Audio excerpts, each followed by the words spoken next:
madaxa xukuumadda galmudug Sheekh Maxamed Shaakir Cali Xasan ayaa magaalada Dhuusamareeb ku soo dhaweeyay madaxweynaha Jamhuuriyadda Federaalka ee Soomaaliya Maxamed Cabdullaahi Farmaajo waxaana safarkiisa ku heliyay madaxweynaha galmudug Axmed Ducaale Geelle Xaaf Maxamed Cabdi Waare oo horay magaalada maanta lagu soo dhaweeyay duqa Muqdisho Taabid Cabdi Maxamed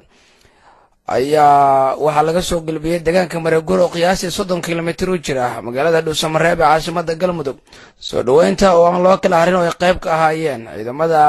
maamulka galmudug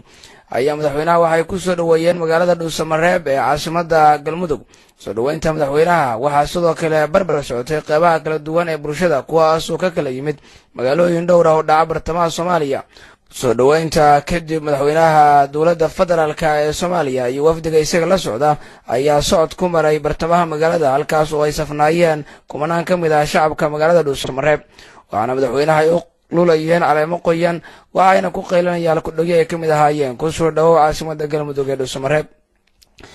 soo dhaweynta kadib waxaa madaxweynaha salaanta qaranka u saaray ciidamada maamulka galmudug iyo waliba sidoo kale kooxda baanbeeda qaranka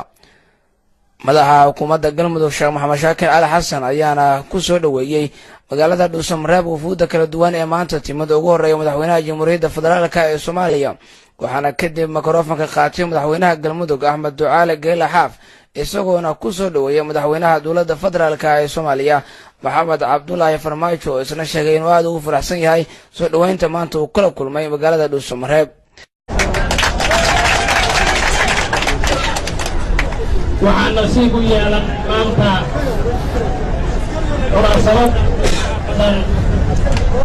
ee aysan u kala harin bulshada qaybaheedii kala gadisnaa inaan ku soo dhaweyno madaxweyne Farmaajo waxaan leenahay madaxweyne soo dhawaaw shacabkaagii weeye ku sugayey markii ay u dabaaldegeen madaxtinimadaadii kadib maantana kula qaybsanaya fadhiga waxaan rajaynayaa hadalkeennu wuxuu noqon doonaa dib laakiin kelimadaada qaaliga ah ee wakhtigan aan u taagannaho shacabka uu sugahayo yaan dhammaanteen dhagaha ku culanaynaa waxaan maaragtay aad iyo aad war madaxweyne halkaan waa Dhuusamareeb waa caasimaddii waa arrintii aanu ku taabaynay oo kiiloomitirada badan oo roobka lagu soo soconnay ilaa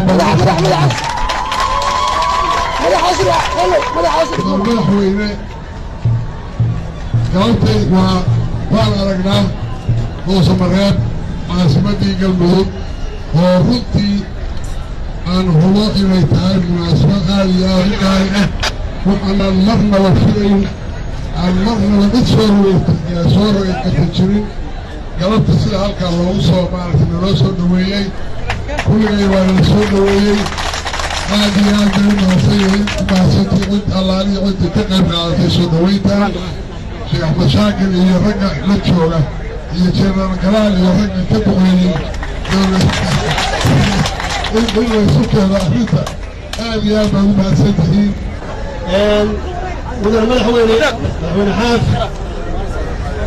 Chief Minister Sheekh Shaakir ahna madaxa xukuumadda madaxweynaha Hirshabeelle maanta runtii waxay noo tahay maalin taariikhi ah oo farxad weyn leh sida wanaagsan oo diiran oo aad noo soo dhawayseen waxaan ognahay oo la soconnaa ilaa saakay subaxdii hore ilaa hadda inaad taagan tihiin si aad noo soo dhawaysaan xaqiiqatan aad iyo aad ugu faraxsannahay hadal waa noo dambeeyaa laakiin waxay ka turjumaysaa soo dhawayntan wanaagga badan oo diiran